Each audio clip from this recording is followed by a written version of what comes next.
Pilipino. Namubunyi ngayon ng ICC dahil meron silang First Asian. Ano? First Asian, namubunyi ka? Pero yung Tony Blair, at least 300,000, hindi ito tumutugis ng kriminal, ha? Binomba nila ang Iraq.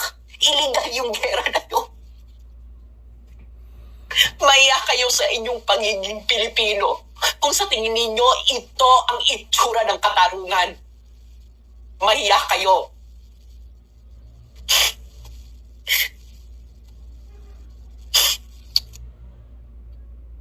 Kayong mga sundalo Pilipino, mahiya kayo sa mga pagiging Pilipino ninyo, hindi kayo Pilipino. Kayo ay mga tuta ng dayuhan. Hindi nyo nakikita to? Kung anong itsurang ano to? Ha?